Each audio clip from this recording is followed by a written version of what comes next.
on assiste en direct à une belle rencontre. Donc, bonjour à tous.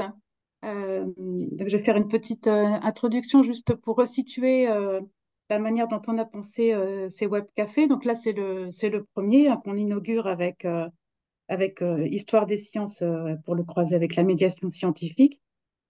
Ces cafés, on les pense régulièrement, c'est-à-dire on espère en vous en proposer un tous les 2 mois en moyenne, avec alternativement des intervenants, on va dire plutôt de théoriciens, pour le coup, pour nous, comme par exemple Loïc ici, avec un regard euh, un peu transversal qui nous permet d'avoir un recul sur nos pratiques, et puis alternativement, donc, plus des praticiens qui, eux, seront plutôt disposés à présenter des pratiques, des dispositifs, des actions et puis leur vision aussi de leur métier, des enjeux de médiation, etc.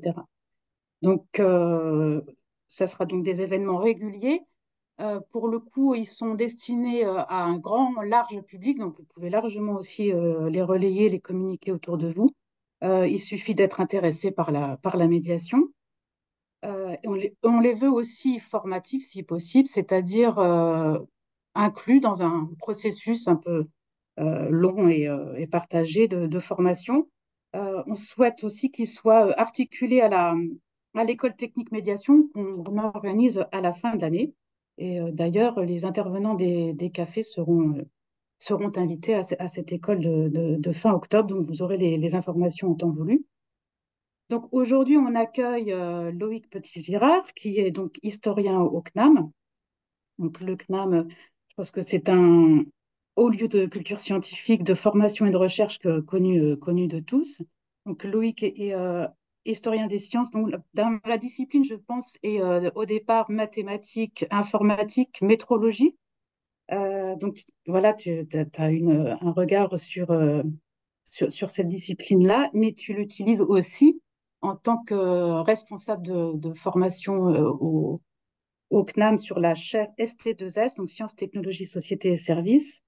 Tu es responsable du master médiation scientifique. Peut-être que tu nous en diras aussi quelques mots.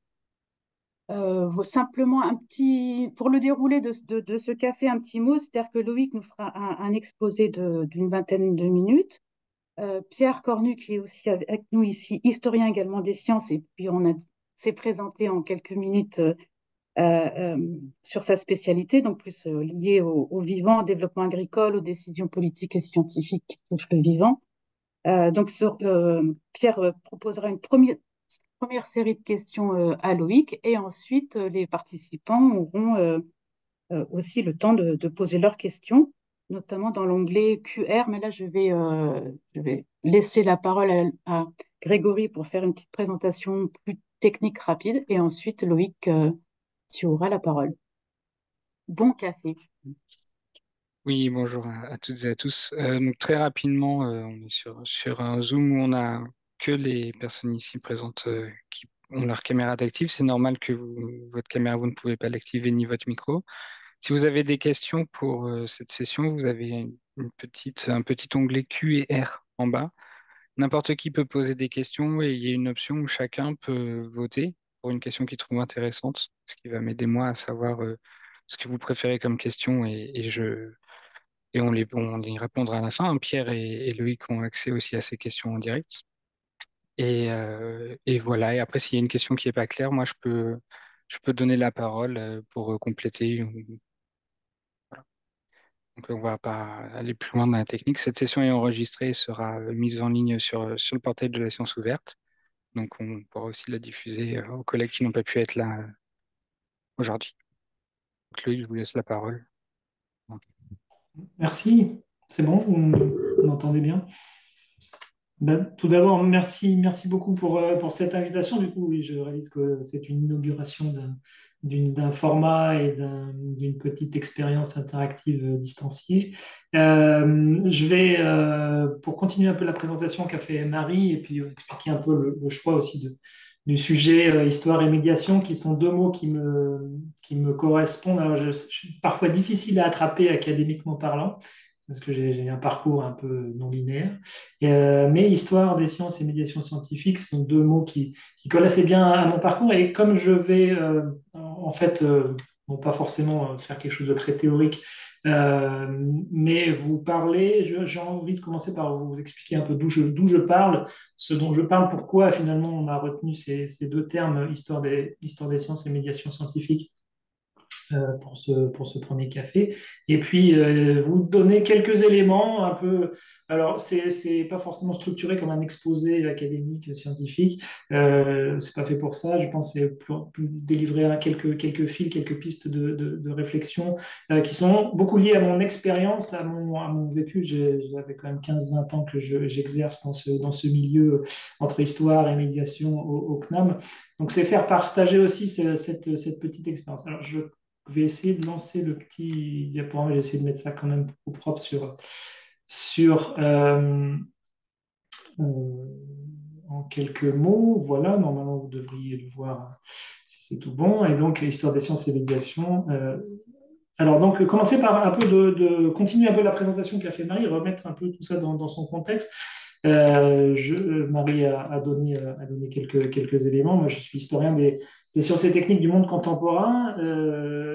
Je viens de l'histoire des mathématiques, comme Marie l'a indiqué. Je traversais l'histoire des instruments, l'histoire de l'informatique. Je travaille beaucoup sur l'histoire des institutions de l'enseignement supérieur et de la recherche, des laboratoires d'enseignement supérieur et de la recherche, plutôt en socio-historien. En tout cas, j'ai une posture qui est une analyse de la construction des savoirs. Comment est-ce qu'on élabore des savoirs, d'une part, comment est-ce que les savoirs circulent et se diffusent, d'autre part, sachant que les deux, dans le monde contemporain, sont très consubstantiels. Il n'y a pas de circulation de savoir sans création, élaboration de savoir, et réciproquement. Donc, c'est déjà un trait caractéristique de ma posture d'historien par rapport à ces savoirs-là. Je ne mets pas d'emblée le mot médiation, parce que pour moi, médiation, alors d'abord, c'est un terme qu'on utilise plus récemment pour qualifier toutes ces modalités de la circulation, de la diffusion et de ce qui se passe aux interfaces. Moi, je privilégie les termes de circulation et d'interface pour parler de ces activités-là, même si, évidemment, dans le monde professionnel, médiateur, médiation, ce sont des termes qui sont aujourd'hui assez posés, assez partagés.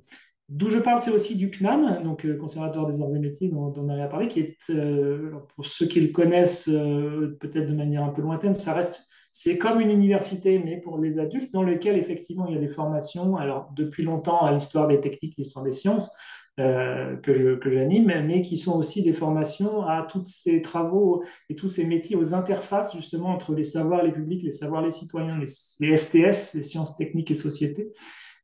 Et puis, c'est un conservatoire dans lequel il y a le musée des arts et métiers, le musée du CNAM, parce que c'est un haut lieu de la conservation du patrimoine scientifique et technique. Il y a une collection d'objets techniques assez unique en France, unique au monde même, il faut le souligner. Et donc, il y a des missions de médiation. On dit plutôt au CNAM encore, on est resté sur la diffusion de la culture scientifique et technique depuis 20 ans, c'est le vocabulaire qui est institué. Aujourd'hui, c'est les SAPS, Sciences avec et pour la société. Ça prend d'autres noms dans d'autres institutions. Néanmoins, il y a une très forte composante justement liée aux cultures scientifiques et techniques dans le CNAM. Et donc, moi, je suis un peu au carrefour de tout ça. Je suis au carrefour de ces missions de culture scientifique et technique, de ces missions de formation et ces questions de recherche dans une université un peu à part, on va dire, dans le paysage quand même académique français. Et puis, je suis au laboratoire Histoire des technosciences en société, donc c'est un laboratoire du CNAM que je dirige, qui est lui-même un carrefour de disciplines et de pratiques de recherche, parce que toutes ces questions de l'élaboration, la construction des savoirs, la circulation des savoirs, en fait, on l'analyse non pas seulement en historien, mais dans un dialogue assez interdisciplinaire entre sociologie, histoire, anthropologie, sciences de l'information et de la communication. Et donc, c'est un laboratoire dans lequel on fait de l'histoire des sciences et techniques avec ce que vous pouvez mettre derrière, même si vous n'êtes pas dans ce domaine académique. Et puis, c'est aussi un lieu où on pense les interfaces en question, c'est-à-dire on le voit à travers différentes analyses de différents dispositifs, différentes manières aussi d'interagir et de se situer à ces interfaces, que ce soit par les questions de participation, qui ont un peu le vent en poupe aujourd'hui, la question de recherche-action participative, donc dans une réflexion plus épistémologique, méthodologique sur les questions de la participation, on analyse des dispositifs de médiation, on travaille aussi sur la patrimonialisation, comment on en vient à constituer un patrimoine et pourquoi, et comment on le valorise à travers différents dispositifs. Donc, Donc moi, je suis vraiment à ce carrefour un peu de toutes ces pratiques, de toutes ces actions. Et dans ma carrière, j'ai été aussi à la fois en action et en formation depuis une vingtaine d'années. Donc j'ai fait des actions de médiation en un sens très très large parce que j'englobe tout ça. J'englobe autant les expositions patrimoniales et scientifiques du Musée des Arts et Métiers auxquelles j'ai participé en tant que commissaire scientifique, jusqu'à des choses qui relèvent habituellement, que vous associez probablement plus à de l'enseignement, qui sont les MOOC ou la création d'un jeu sérieux. Donc tout ça, pour moi, participe de cette circulation justement des savoirs, des modalités de la circulation des savoirs.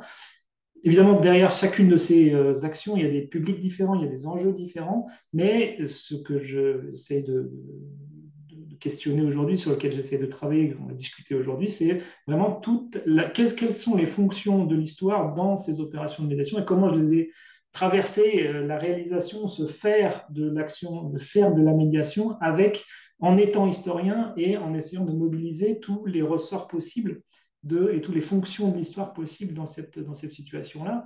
La première fonction, pour moi, d'entre tout ce dont on peut parler, c'est cette mise en réflexivité de cette pratique de médiation, aussi bien sur la pratique vraiment de la médiation que sur les contenus qu'on met dans les dispositifs de médiation.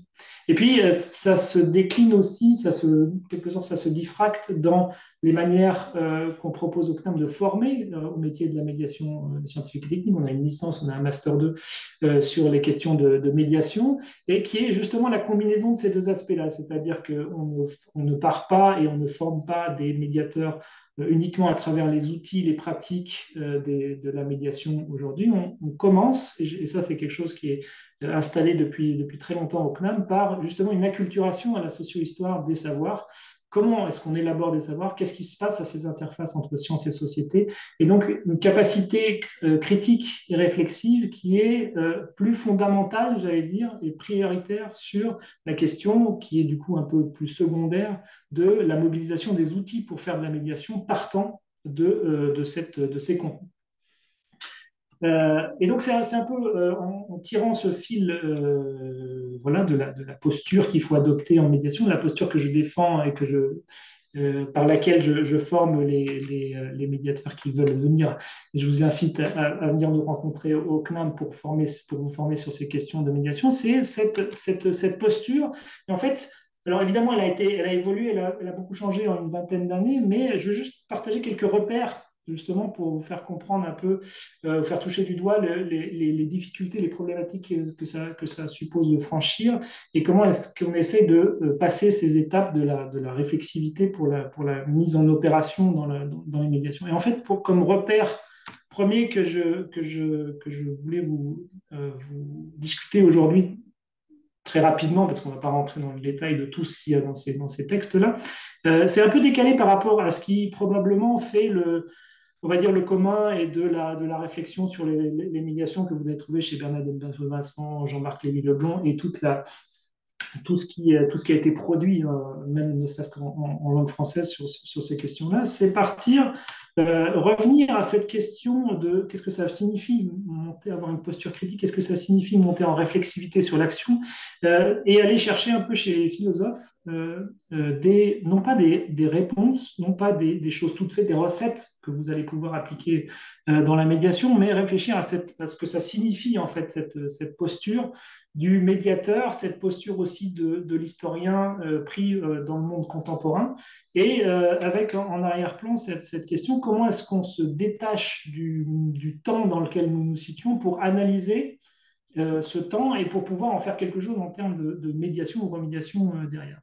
On est impliqué dans le réel, mais on doit s'en détacher pour l'analyser. Comment est-ce qu'on peut résoudre cet apparent paradoxe, on va dire, cette difficulté? Et ben, moi, j'ai depuis une dizaine d'années des lectures, je trouve des réponses chez les philosophes, en tout cas, ils m'accompagnent dans cette réflexion-là. Et alors, je commençais par Agamben, c'est un philosophe italien, qui a écrit un petit opuscule qui s'appelle Qu'est-ce que le contemporain, dans lequel il vient questionner, il vient approcher cette question de qu'est-ce que ça signifie être contemporain, et il écrit celui qui est véritablement de son temps, le vrai contemporain, est celui qui ne coïncide pas parfaitement avec son temps et qui n'adhère pas à ses prétentions et se définit en ce sens comme inactuel. Il y a un certain nombre phrases tirées du texte d'Agamben qui font beaucoup écho encore une fois, participent de ce travail de prise de distance avec les vivacités, avec la vivacité, avec les prétentions de l'ère du temps, qui sont assez éclairantes. Et Agamben parle du goût de l'anachronisme, parle d'un passéisme léger qu'il faudrait convoquer pour comprendre le présent, qui n'est pas une nostalgie, qui n'est pas un regret d'un temps passé, mais qui est une nécessité pour rentrer dans le temps présent, et avec cette idée que être à son temps, c'est en même temps décoller légèrement de son temps. Et il fait référence, alors j'ai mis l'ouvrage célèbre de Nietzsche, Les considérations inactuelles, parce que derrière cette question, qu'est-ce que ça veut dire être contemporain, qu'est-ce que ça veut dire se sortir de l'adhésion au temps qui passe et échapper à l'actualité, c'est devenir quelque part inactuel. Et donc les considérations inactuelles de Nietzsche sont très inspirantes de ce point de vue-là. Et donc, alors pour le dire autrement, et puisqu'il y a une métaphore assez intéressante dans le petit bouquin d'Agamben, qu'est-ce que ça veut dire sortir de son temps, prendre cette distance réflexive, critique pour Agamben? C'est quand vous êtes dans une fête, quand vous participez à cette fête, vous ne pouvez pas prendre de distance avec cette fête. Par contre, si vous sortez de cette fête pour prendre une photo de l'événement, de ce qui se passe, de fait, vous sortez légèrement. D'accord, vous décollez légèrement de la fête pour prendre cette photo, pour mieux y retourner.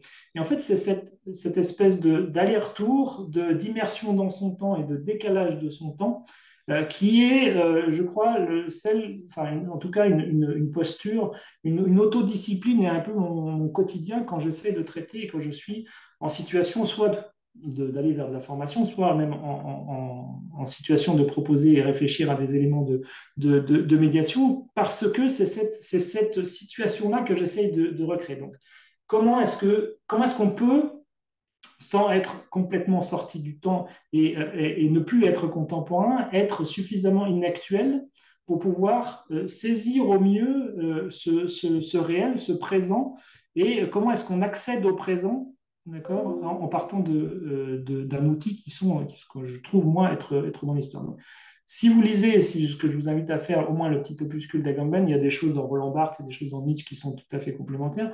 Évidemment, ce que je veux dire par là, c'est qu'il n'y a pas ce n'est pas une recette toute faite pour adopter une posture critique et réflexive. Ça permet de nourrir, d'accompagner, d'élaborer cette espèce d'autodiscipline, surtout face à une actualité qui est très écrasante, j'allais dire, d'autant plus écrasante aujourd'hui qu'elle est relayée par des canaux qui sont les réseaux sociaux et autres. Et cette difficulté à se saisir des questions vives, elle doit être compensée justement par ce travail un peu quotidien, cette espèce d'autodiscipline à sortir de l'adhérence, ne pas coller avec cette actualité. Donc, il y a une autre phrase qui résume assez bien la pensée d'Agamben et qui comment dire, accompagne ma réflexion, c'est la voie d'accès au présent, nécessairement la forme d'une archéologie. Donc ça, c'est un appel, je pense, qui peut résonner pour tous les historiens. Il faut se saisir d'une archéologie, retourner à l'origine ou chercher des origines qui sont tout aussi inaccessibles que le présent, hein, mais faire cet effort d'aller voir et d'aller chercher les racines du présent pour mieux comprendre le présent, pour mieux accéder au présent et mieux répondre aux enjeux du temps présent.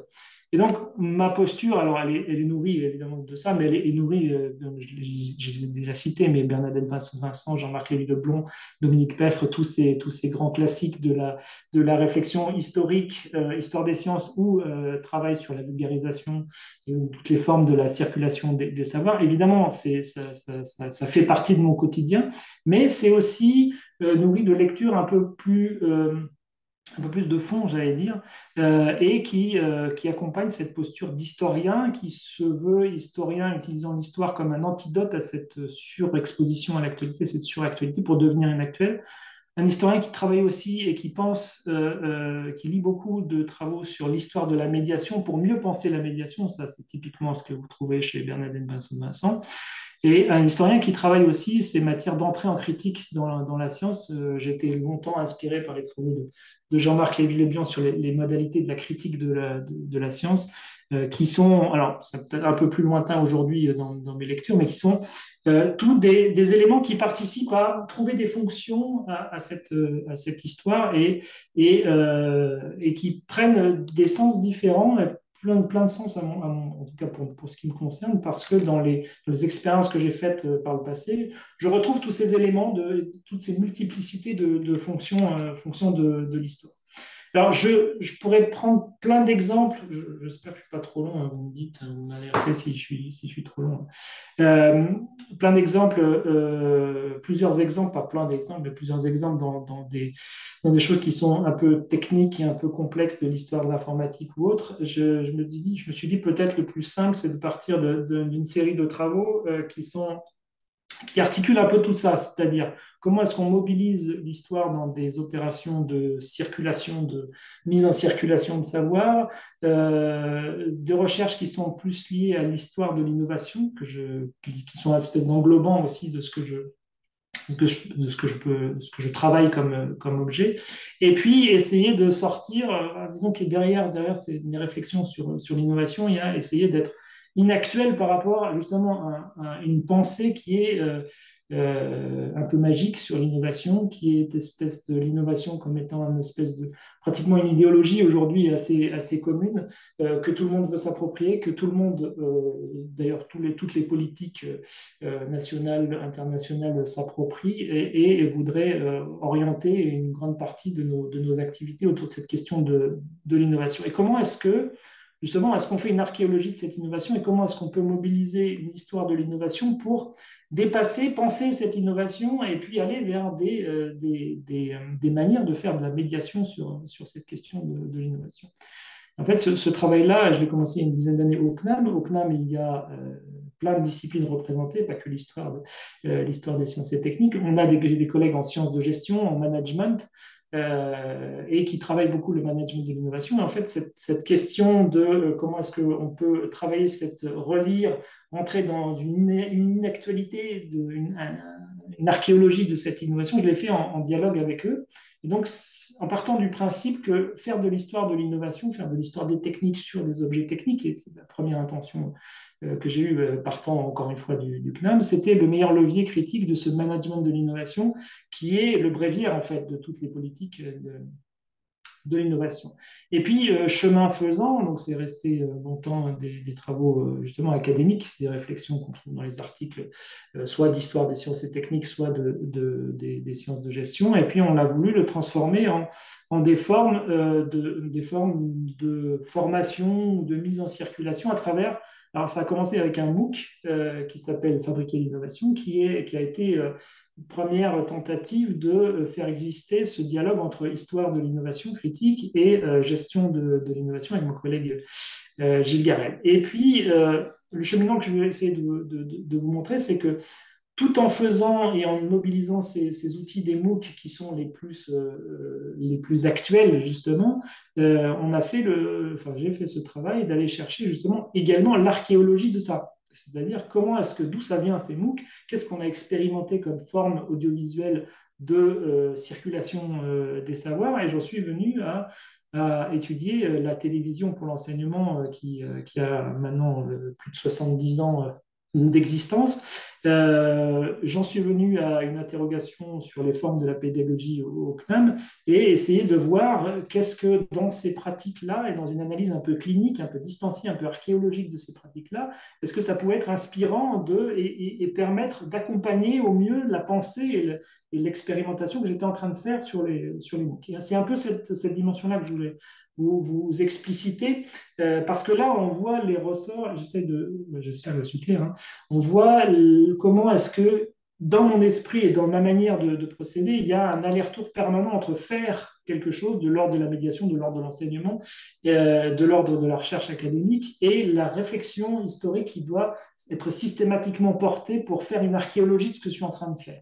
Et donc, ce processus-là, c'est pour ça que je dis que Agamben et Roland Barthes et autres m'accompagnent, c'est parce que j'essaie en permanence de faire et en même temps de me distancier, de sortir de l'adhérence avec ce temps dans lequel je suis en train d'agir. Donc le MOOC qu'on a lancé en 2016, donc ça date un peu maintenant, il a été voulu et pensé partant de nos travaux un peu académiques entre sciences de gestion et histoire. On était au CNAM, donc on a travaillé, on a essayé de faire quelque chose de suffisamment original partant du CNAM, c'est-à-dire partir des objets techniques, donc rentrer d'emblée dans une histoire technique des objets techniques, parce qu'ils sont porteurs de processus d'innovation qu'il a fallu décortiquer. Là aussi, il y a une dimension archéologique qui est très importante, et qu'on a donné à voir et à lire, et qu'on a transformé en cours scénarisé, parce que un book, c'est juste une forme audiovisuelle de scénarisation d'un cours. Et comment est-ce qu'on, partant de ces objets-là, on a réussi à essayer, on a essayé en tout cas de faire quelque chose qui donne à voir cette complexité des processus d'innovation quand on regarde les objets techniques. Et puis, au fur et à mesure qu'on a, ce que j'expliquais très rapidement il y a 2 minutes, c'est plus on est rentré dans l'élaboration de la scénarisation, plus on est rentré dans le dispositif de transmission qui est l'audiovisuel de type MOOC, plus je me suis posé ces questions, mais finalement, c'est quoi la place de l'image et de l'objet dans la transmission des savoirs? Donc, aller chercher dans les sciences de l'éducation, dans l'histoire des pratiques de mobilisation des images et des objets, qu'est-ce que ça pouvait signifier dans la transmission des savoirs. On a cherché, on a essayé de réfléchir à tous les discours qui entouraient les MOOC en 2016.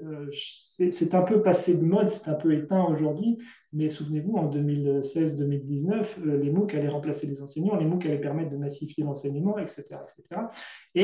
Et en fait, ce sont des choses dans lesquelles on a essayé de rentrer pour analyser les logiques politiques, le cadre culturel dans lequel ça s'inscrit, qui est très, très normal, étant donné l'endroit, encore une fois, d'où je parle, c'est-à-dire faire une socio-histoire de l'enseignement supérieur et de la recherche, c'est quelque chose qui est courant et commun dans mon laboratoire. Donc, on est rentré aussi dans cette perspective-là. Et puis, je suis rentré dans un épisode particulier de l'histoire du CNAM qui s'appelle Télécnam, où on a fait les premières expériences en France de télévision, de mise à la télévision des cours qui étaient diffusés dans les amphithéâtres du CNAM.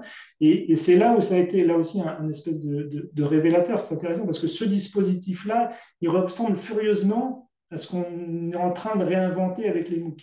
Et non seulement le dispositif lui-même fait fortement penser à ce qu'on était en train de faire en termes de MOOC, mais tous les discours qui ont été portés à ce moment-là dans le téléenseignement dans les années 60, toutes les critiques et toutes les transformations qui étaient envisagées, cette révolution du téléenseignement fait totalement et furieusement penser à tout ce qui a englobé et tout ce qui a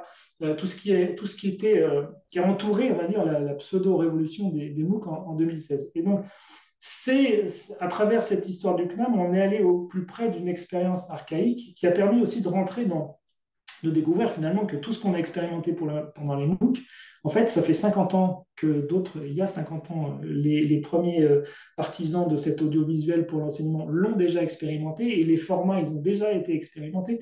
Et on est dans une espèce de réinvention quand même un peu rafraîchissante, hein, parce que ce n'est pas seulement une copie-coller de ce qui a été inventé il y a 50 ans, mais qui est assez piquante de ce point de vue-là. Donc, pour vous le montrer, en 1963-66, au CNAM, il y avait des systèmes de caméras télévision où l'enseignant était face à son tableau blanc, et les cours étaient transmis en direct dans plusieurs centres, d'abord en Île-de-France, avec des petits groupes qui étaient constitués dans différents centres de l'Île-de-France, où on télévisait directement les cours dans une optique d'ouverture des cours, de massification des cours. Un Massive Open Online Course avait déjà presque son sens. Et il y a un certain nombre de cours qui ensuite sont passés sur la deuxième chaîne de la télévision française, qui est l'équivalent de France 2 aujourd'hui. Sur l'ORTF, il n'y avait que 2 chaînes, donc c'était la deuxième chaîne, où ces cours-là ont été largement diffusés dans tous les foyers français qui avaient la télévision. Donc c'était non pas seulement des milliers d'auditeurs ou téléspectateurs, là c'était quasiment des millions qui pouvaient être confrontés à ces premiers cours et ces premières médiation, parce que c'était des cours très, très introductifs, hein, sur certains aspects. En particulier, il y a un cours qui a été très marquant, c'est celui sur l'informatique, l'informatique générale, qui rentrait dans tous les foyers français en 1970, sur la seconde chaîne de la télévision française, partant des amphithéâtres de ce qui se passait au CNAM. Et quand on voit le cours d'informatique générale de Paul Lambert, dont vous avez vu un extrait, on s'aperçoit qu'en fait, il y avait 10 000 inscrits, il y a 2000 lettres de téléspectateurs qui sont remontées au CNAM, posant des questions sur le cours, 5000 polycopiés qui ont été expédiés, c'est-à-dire il y a 5000 personnes qui ont fait la démarche d'acheter les polycopiés de ce cours-là pour suivre les cours en direct à la télévision, et qui a une déclinaison aussi en termes d'offres auprès des entreprises. Vous mettez ces chiffres-là, ils sont tout à fait comparables à ce qu'on fait en termes de MOOC aujourd'hui, et dans les modalités, dans le dispositif et dans le discours qui a accompagné ça, ça fait extrêmement penser à ce que c'est un MOOC. Donc, vous voyez, je disais, cette espèce d'écho du passé est tout à fait symptomatique de quand on rentre quand on fait cet effort de se sortir de ce positionnement distancié du présent. En fait, on trouve, quand on rentre dans l'archéologie de ce qu'on est en train de faire, il y a des choses extrêmement nourrissantes pour l'action qu'on est en train de faire. C'est-à-dire, l'élaboration des contenus du MOOC, ils ont été accompagnés aussi par cette confrontation avec ce passé-là. Et c'est pas, ce que je veux dire, ce qui est important de retenir là, c'est que toutes ces actions-là sont dans une espèce de boucle. C'est-à-dire, c'est pas parce qu'on se met à distance critique qu'on ne le fait pas, c'est au contraire en faisant qu'on essaye de rentrer aussi dans cette dimension critique qui continue à m'accompagner dans l'élaboration des futures formes que je veux donner à toutes ces actions-là. Donc il y a des allers-retours permanents en fait entre cette recherche un peu archéologique, historique, et les modalités que je mets en place en termes de transmission. Au point que, aujourd'hui, on a fait le tour des MOOC, en tout cas pour ce qui me concerne, les possibilités, les limites, l'analyse du cadre politique et culturel dans lequel ça s'inscrit. Et puis on est en train de basculer, parce que j'ai dit tout à l'heure, on est en train d'élaborer un jeu sérieux. Et bien là, je suis exactement en train de faire ce que j'indique, c'est-à-dire passer à l'itération suivante, me saisir d'un nouveau mode de transmission, de médiation, si vous voulez, et puis essayer de rentrer et faire ce travail à la fois d'expérimentation de ce qui se passe et en même temps de mise en réflexivité la plus acérée possible, on va dire, pour sortir de l'adhésion à une mode, parce qu'il y a aussi une mode du jeu sérieux, évidemment.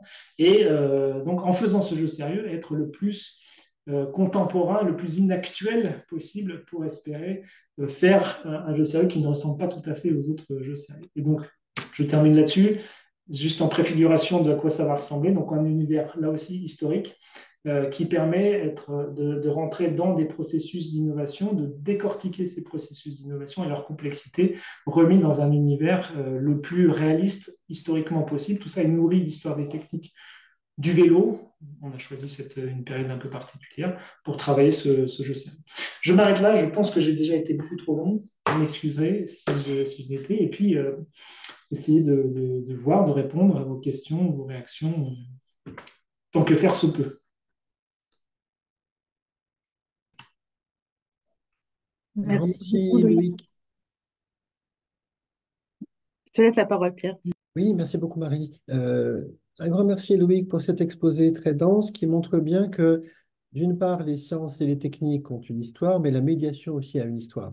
Et il est intéressant de croiser, effectivement, dans la durée, comment les sciences, les techniques, la production d'innovation interagissent avec la société, avec le pouvoir et avec les mondes de la recherche. Et on voit bien qu'on est aujourd'hui à un moment particulier où toutes ces choses-là ne vont plus de soi. Tu l'as bien dit sur l'innovation, hein, il y a une forte critique de l'idée même d'innovation dans notre temps présent. Et moi, je voudrais, pour ouvrir cette discussion, peut-être me faire encore un autre degré de médiation, c'est-à-dire faire une médiation entre ce que tu ressens comme la position de l'histoire au CNAM et moi, ce que je vois comme étant la demande d'histoire à INRAE. Alors, je fais un double titre, c'est-à-dire que je suis à la fois membre du comité d'histoire d'INRAE et puis de la cellule médiation. Comme dans beaucoup d'institutions, l'histoire a une fonction d'interface, d'essayer de donner du sens aux pratiques, à la mémoire, mais aussi aux horizons, aux imaginaires de la science. Bref, c'est l'idée d'élargir l'image, de mettre en dynamique, en temporalité, le travail de la recherche. Ce que j'observe, moi, dans la maison INRAE, c'est d'abord une très forte demande d'histoire, un besoin de comprendre justement par l'inscription dans la durée des champs scientifiques, des rapports à la société, des rapports aux politiques publiques. Et comme les maisons fondatrices d'INRAE, l'ancien Institut national de la recherche agronomique et l'ancienne IRSTEA, lui-même héritier du CEMAGREF, ces maisons-là étaient dès l'origine des instituts de recherche orientés, thématisés, qui avaient des interlocuteurs, qui avaient un devoir de médiation d'une certaine manière vers des mondes professionnels. Et puis, l'histoire de nos instituts, ça a beaucoup été un élargissement des interlocuteurs de la recherche. D'abord les mondes agricoles, puis les industries agroalimentaires, les politiques publiques, les ONG, aujourd'hui la société tout entière. C'est-à-dire que dans les grands organismes de recherche français, il y a des trajectoires différentes d'évolution des enjeux de médiation, qui ont été au départ des enjeux d'application descendante et donc d'innovation, comme tu l'as raconté, mais qui aujourd'hui sont bien plus des enjeux de co-construction. Et c'est là, à mon avis, que se pose la question de l'histoire, c'est comment on mobilise la compréhension et la connaissance de l'histoire dans l'analyse du moment où on en est dans le dialogue entre science et société. Et moi, dans ma pratique de directeur de recherche à INRAE et puis de membre donc, de la cellule médiation, ce que je vois bien, c'est une double demande de médiation. Il y en a une qu'il ne faut jamais oublier, c'est la demande interne. Il y a à INRAE une forte demande d'histoire, de compréhension de la trajectoire des laboratoires, des départements, des communautés, des relations avec tel ou tel partenaire, parce que bah, les chercheurs, quand ils arrivent dans la carrière, ils ne savent pas d'où vient leur discipline, leurs outils, leurs méthodes, et découvrir, ah mais oui, c'est là que ça vient, ah mais c'est telle histoire, telle généalogie, c'est un pas très important. Et pour bien parler de sa science à l'extérieur, il faut déjà soi-même savoir d'où on vient et de quels héritages on est le dépositaire. Et puis, sur les questions qui sont celles d'INRAE, agriculture, alimentation, environnement, je constate une demande sociale immense. Alors, tu l'as bien souligné, cette demande, elle est teintée d'esprit critique. Qu'avez-vous fait? C'est quoi vos vaches à hublot? C'est quoi les OGM? C'est quoi votre rapport à telle ou telle artificialisation de l'environnement ou de l'alimentation? Mais il y a un désir de comprendre. La première question que je voudrais te poser, c'est dans ta pratique de médiation, qui est aussi une pratique de recherche, comment tu équilibres la réponse à une demande qui est à la fois une demande de compréhension, donc qui demande d'abord un acte de curiosité, tiens, comment on fait ou comment on faisait, et puis à partir de là, comment tu développes une approche critique. Voilà, comment on équilibre dans nos métiers compréhension, curiosité, érudition tout simplement, savoir d'où viennent les choses, et puis perspective critique, approche inactuelle, comme tu l'as défini. Voilà pour ma première question. Peut-être je vais te laisser répondre à celle-ci avant d'en poser une deuxième, et puis laisser ensuite la parole à ceux qui nous suivent à distance.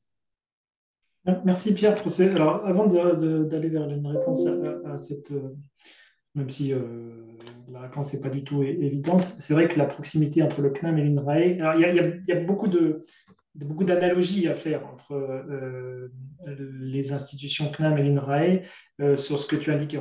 On a évidemment pas la même histoire, j'allais dire pas la même histoire du tout, mais en même temps, il y a des choses qui sont fortement analogues. C'est-à-dire que le CNAM, il a été inventé, toute son histoire est au service de l'industrialisation de la France. Et de tout le 19e jusqu'au milieu du 20e siècle, le CNAM a cette première mission-là. Et le musée et la constitution de ce travail sur l'histoire ne vient qu'en seconde intention à ce moment-là. D'accord. Et donc, il va croissant, c'est-à-dire le travaux sur l'histoire des sciences, c'est intéressant. Ils viennent au moment l'histoire des techniques plus précisément, au CNAM, il vient dans ce moment critique des années 60-70, au moment où il y a une critique à l'échelle plus nationale, voire internationale, des modalités de fonctionnement et de l'emprise de la science et de la technique sur la société. Donc, c'est le reflet de cette transformation-là qui fait, on va dire, infléchir cette trajectoire d'un CNAM au service principalement d'une mission d'accompagnement de l'industrialisation de la France. Et la convocation de l'histoire dans ces activités au CNAM, elle est quand même relativement récente aussi. Donc, c'est intéressant de voir que ce sont deux histoires parallèles, mais qui se retrouvent, qui sont analogues sur un certain nombre de ces points. J'allais dire, aujourd'hui, ça m'a évoqué fortement ce qu'on est en train d'essayer d'élaborer avec quelques enseignants-chercheurs du CNAM aujourd'hui sur ce qu'on appelle l'aventure des inventions. et qui répond à une première partie de ta question, qui est comment est-ce que on répond à cette demande interne de travail sur les disciplines, comment est-ce qu'on se répond cette demande interne de compréhension de la trajectoire qui a conduit à faire que telle discipline, elle a cette dynamique-là. Alors, c'est très important pour une RAE, ce n'est pas moins pour le CNAM. Dans le cycle de séminaires qu'on organise au CNAM, l'aventure des inventions, en fait, on demande à tous nos corps professoral, les enseignants, chercheurs du CNAM, de faire ce travail-là. C'est-à-dire que, et pour la plupart, c'est inédit. C'est-à-dire, et le faire pas forcément accompagné avec des historiens des sciences, mais déjà le faire pour eux, c'est-à-dire aller alors comme on a le CNAM et le musée sous la main, en fait, on combine cette espèce de vulgarisation, travail de vulgarisation, de présentation de qu'est-ce que sont les grands enjeux alors je dis, comme on fait un grand tour du corps professoral du CNAM, ça va des questions d'énergie aux questions d'informatique en passant par les questions de télécommunication. On leur demande de faire ce travail de présentation de qu'est-ce que c'est l'actualité de la recherche dans ce domaine-là, tout en les immergeant dans le musée et en allant chercher justement dans les collections du musée, dans l'histoire de leur discipline vue à travers le musée, quels sont les objets emblématiques qui peuvent servir à reconstruire ce fil historique qu'ils ont complètement perdu pour la plupart. Et je ne dis pas que c'est une épiphanie systématique pour tous les enseignants-chercheurs qui se prêtent au jeu, mais pour la plupart d'entre eux, c'est une redécouverte complète de ah mais voilà, pourquoi on est pris dans ces enjeux aujourd'hui-là et d'où ça vient qu'il y a peut-être parfois une surestimation d'un certain nombre de ces enjeux-là. Ils commencent à reconstruire ce fil historique. Et je vois bien que ça répond à cette demande interne, vue des disciplines, et leur prise de conscience que oui, en fait, ils sont le porteur et ils sont les héritages d'un certain nombre d'une évolution disciplinaire forte dont ils ont complètement perdu la mémoire. Et ouais. Juste là, puisque tu es sur le thème de ma deuxième question, je vais te la poser maintenant, puis après je laisserai le champ libre à ceux qui nous écoutent. Justement, bon, le CNAM est très connu pour ses collections, pour son art de faire parler les objets. À INRAE, on a plutôt un souci de la valorisation de la photographie, des lieux, hein. On a des unités expérimentales, on a des lieux dans lesquels on organise des journées portes ouvertes pour accueillir du grand public, mais aussi les chercheurs qui, pour la première fois, vont dans le bâtiment d'à côté et disent « Ah, mais c'est comme ça que vous travaillez ». Voilà, il y a cette curiosité, hein, dans la découverte des métiers au sein d'un grand établissement de 12 000 personnes. Et puis, on a une spécificité qui est les archives orales. INRAE, depuis 1995, a constitué une collection de plus de 400 entretiens biographiques de chercheurs, de techniciens, d'ouvriers, d'administratifs qui portent la mémoire des métiers de la recherche. Et on utilise beaucoup, en tout cas avec le comité d'histoire, mais aussi en médiation dans la maison, ces archives qui sont collectées, transcrites, publiées et qui, je pense, sont un outil aussi, et j'aimerais bien avoir ton opinion là-dessus, sur la manière de faire découvrir la recherche par ceux qui la pratiquent et qui en portent la mémoire. Ça, c'est extrêmement intéressant. Alors, je reprends la première partie de ce que tu as indiqué. Effectivement, il y a une sorte de facilité au CNAM. Je vais aller plus loin que ce que tu as indiqué. Il y a une facilité à mobiliser les collections et parce que c'est sous la main, parce que j'allais dire, ça crève les yeux une fois qu'on est immergé dedans. Et pour la plupart des enseignants, chercheurs, professeurs au CNAM, ils trouvent tous une racine, une filiation dans ces collections du et donc, les faire travailler sur ces collections, les mobiliser, les réimmerger dans ces collections, les réimmerger dans leur propre histoire, effectivement, c'est une démarche tout à fait, comment dire, encore une fois, qui peut-être joue trop avec la facilité de ce qu'on a sous la main. Et en même temps, ça fonctionne bien. Donc, tout se tient, c'est-à-dire plus c'est facile, plus on mobilise et plus on s'aperçoit que c'est facile à mobiliser. Par contre, tout ce travail que tu indiques sur les archives orales, sur le travail sur les métiers, sur même le travail sur les collections visuelles, photographiques, n'est pas fait au CNAM. Et je pense que c'est lié à cette facilité-là, c'est-à-dire qu'on se repose un peu trop sur l'existant d'une collection qui est, et encore une fois, elle est tout à fait hors norme, elle n'a pas vraiment d'équivalent en France et dans le monde. Mais on l'a fait, on s'est un peu reposé sur nos acquis, entre guillemets, et on n'a pas fait ce travail que tu indiques, qui donne à voir d'autres choses, qui ne sont pas dans les collections et qui sont jamais dans les collections. Le rapport au métier et comment. Alors, il y a un gros manque dans les collections quand on rentre dans le travail sur la médiation autour de ces collections. Et c'est qui les personnes qui utilisaient ces objets-là? Parce que la manière dont ils sont présentés dans les collections du musée sont des choses assez statiques derrière des vitrines. Et toute la dimension sociale et culturelle, elle est très difficile à faire revenir dans ce contexte-là. Et malheureusement, on n'a pas encore fait tout le travail qui consiste à donner de la chair, en fait, à tous ces objets-là, à toute cette histoire-là. C'est extrêmement difficile, c'est devenu extrêmement difficile au CNAM de faire ce travail-là. Et je travaille par ailleurs on a un petit travail qui s'est engagé sur les archives audiovisuelles du CNAM.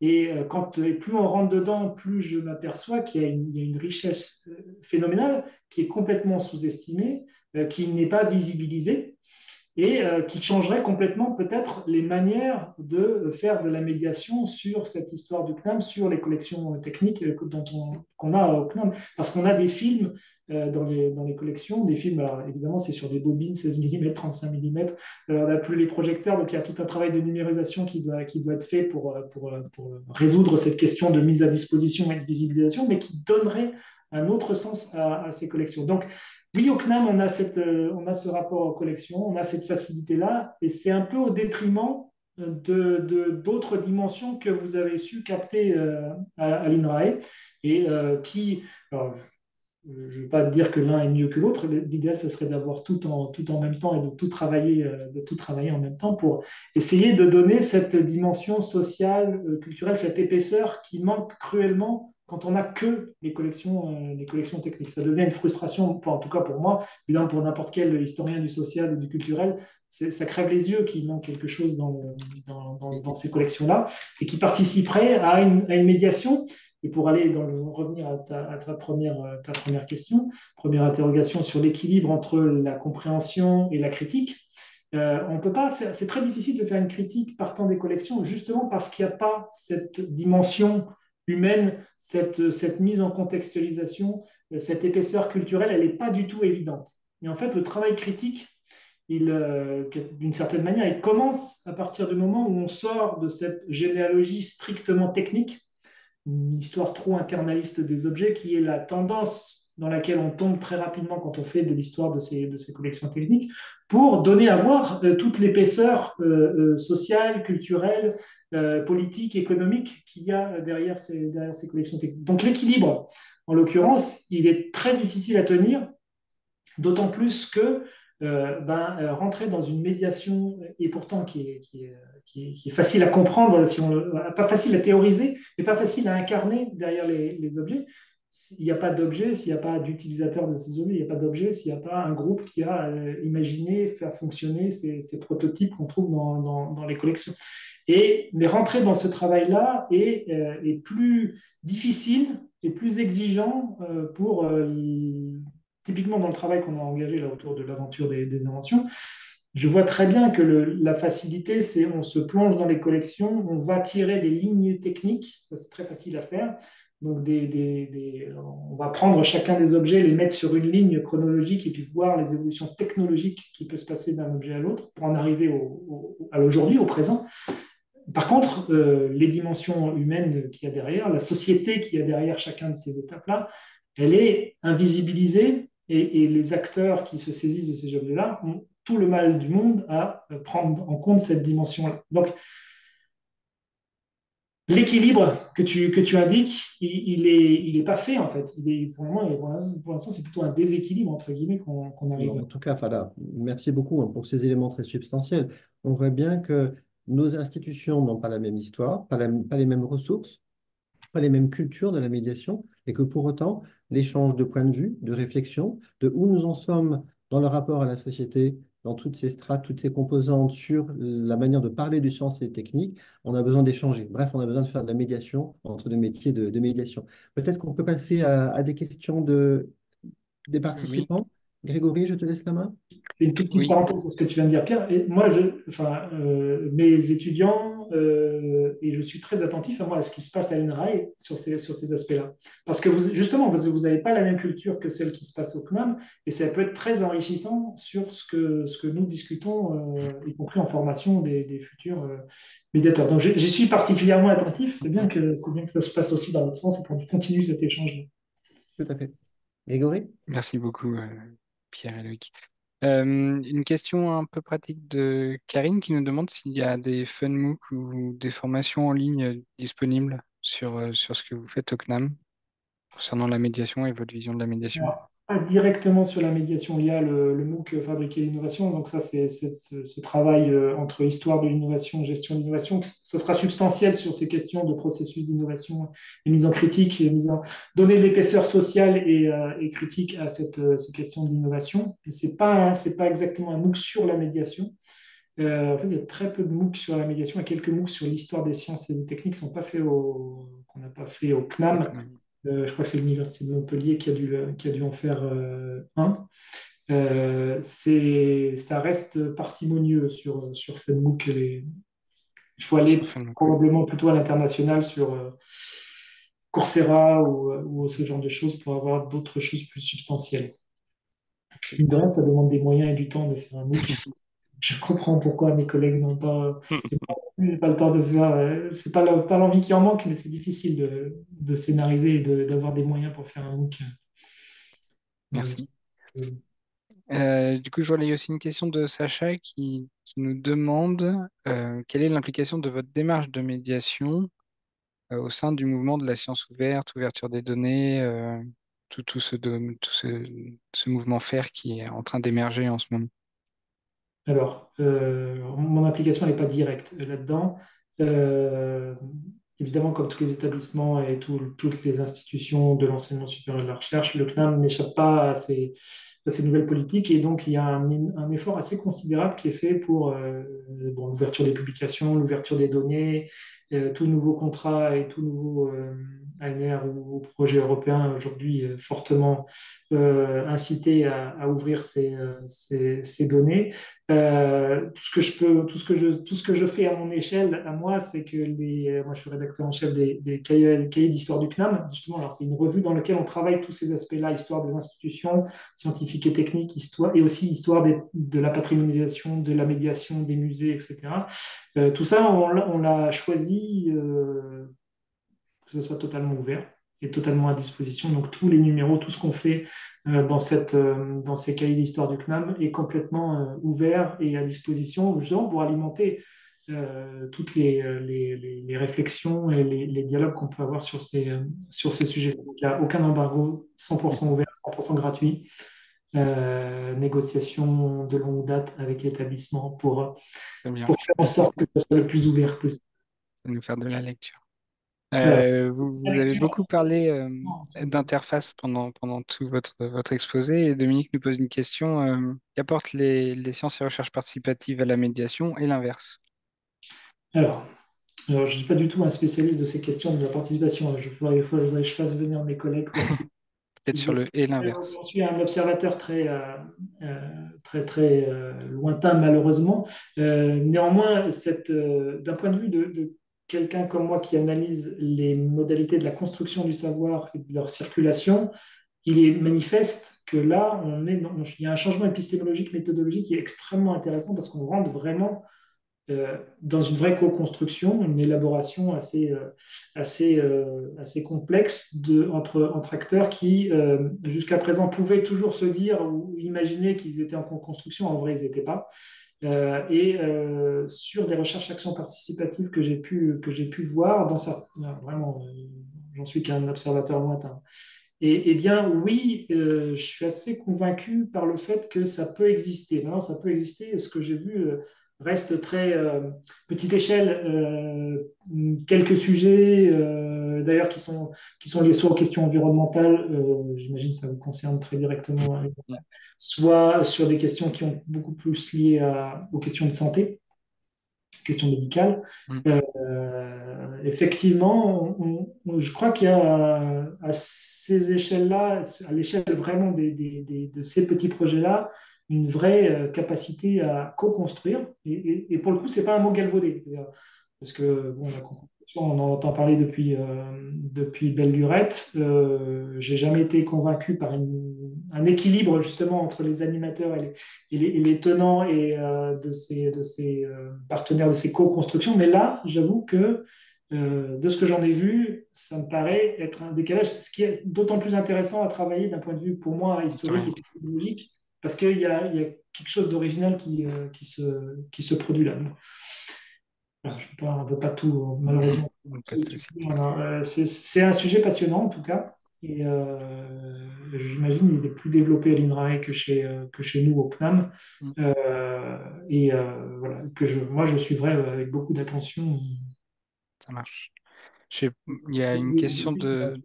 Pardon, juste avant la question suivante, pour bien préciser comment les choses se reçoivent du côté d'INRAE, euh, on est très conscient dans cette maison que les manières de faire de la science ont changé très profondément depuis quelques décennies et que justement le développement de l'intérêt de la transdisciplinarité, le développement de la recherche participative, le développement de la recherche aujourd'hui qu'on appelle transformative font que la médiation est créatrice de savoir ou permet la création de savoir et que les choses vont dans les deux sens. C'est-à-dire que les savoirs expérientiels, les savoirs savants s'hybrident, s'enrichissent mutuellement et la médiation n'est pas une posture neutre dans une zone grise, c'est une posture qui à la fois permet et enrichit la fabrique des savoirs.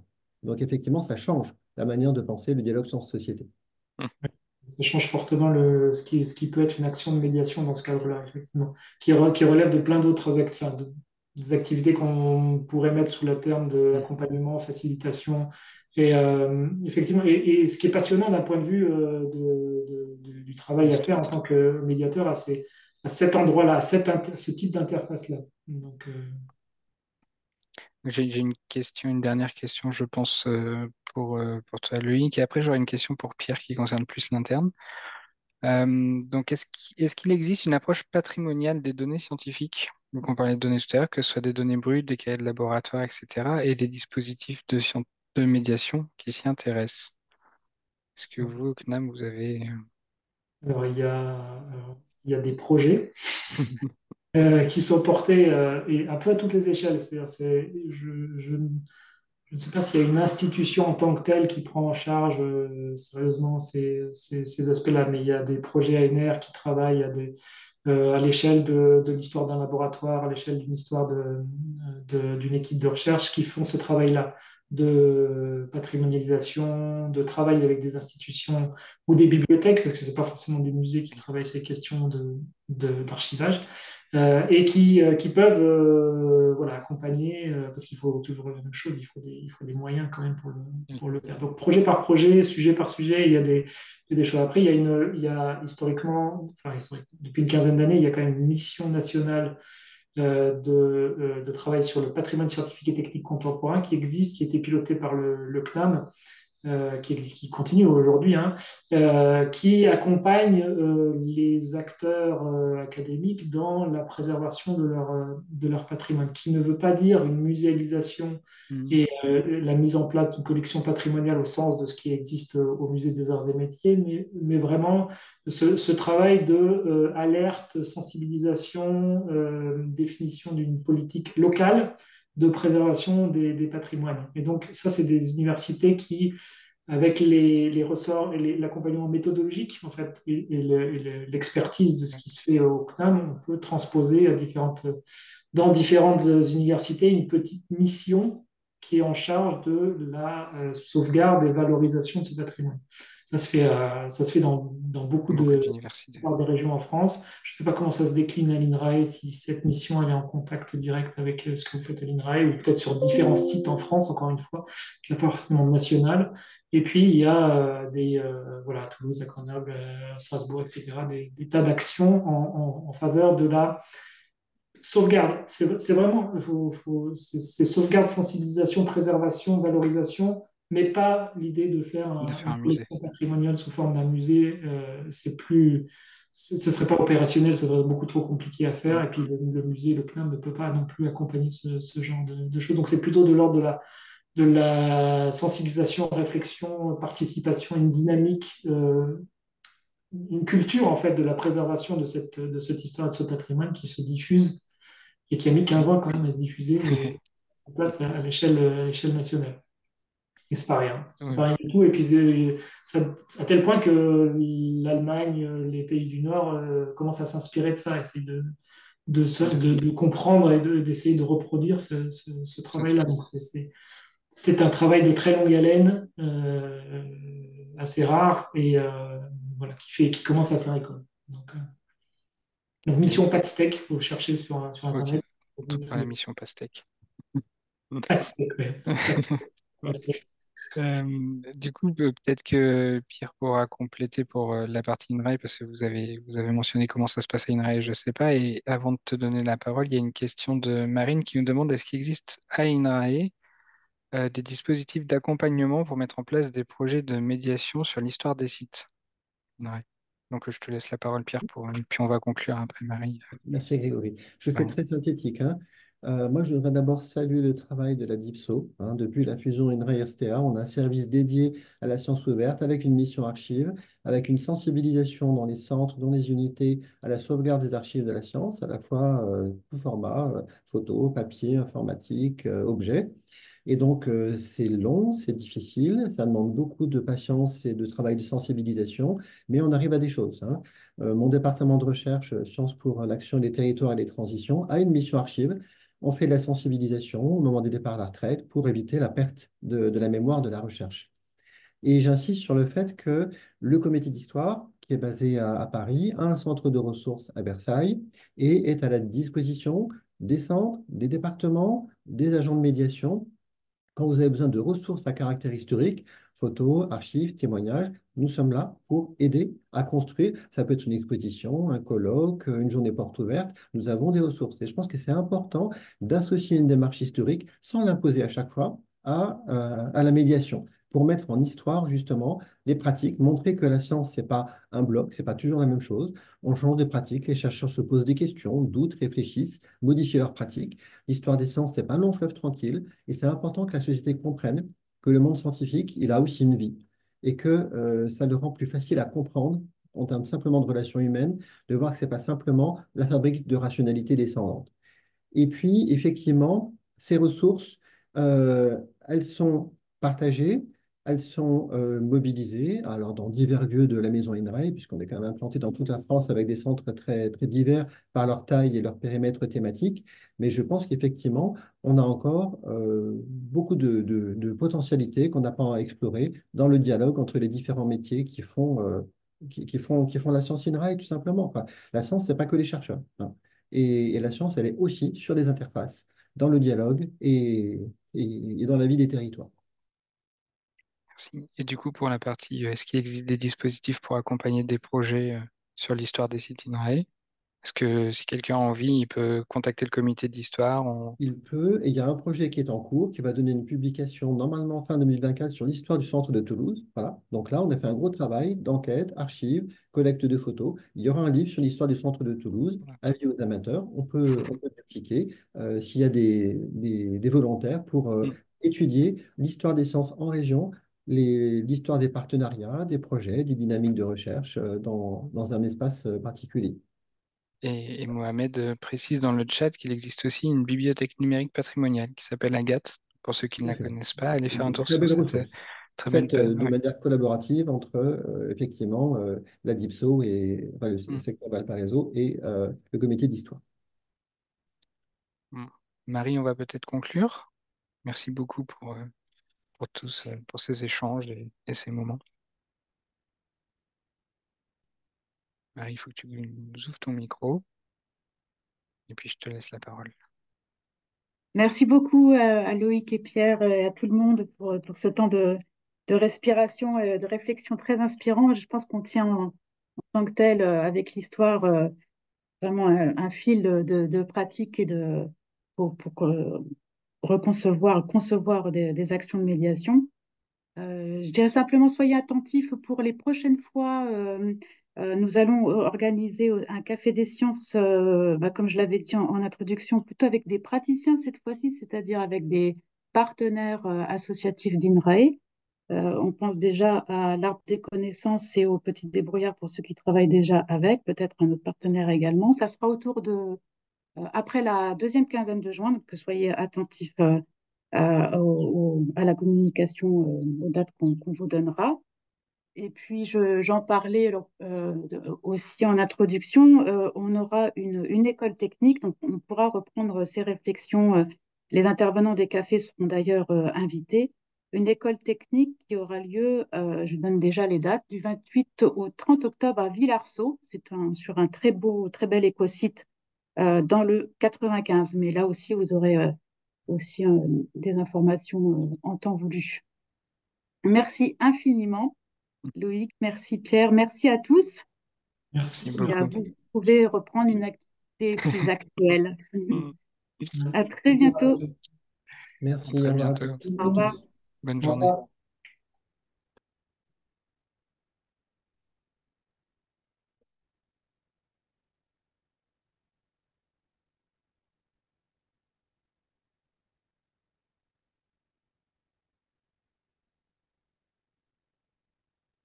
Bon, je pense sincèrement, Pierre, qu'effectivement, pour la médiation, il faudra avoir en tant que tel un groupe de travail sur l'histoire et les archives, hein, pour le coup, de, de ce qu'on a au sein d'INRAE et peut-être justement partenariat avec le CRAN. Des Je choses. dirais que de manière paradoxale, c'est justement parce que l'histoire n'explique pas tout qu'il faut demander sa part à l'histoire.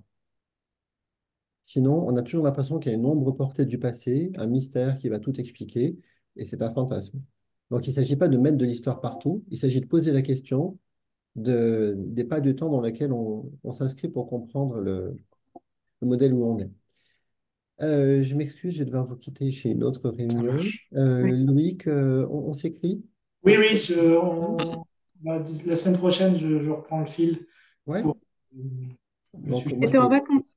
Merci alors, d'autant plus. Et merci beaucoup et puis bah, bonne Bah, de continuation. rien. Merci alors. À bientôt. À À très bientôt. bientôt.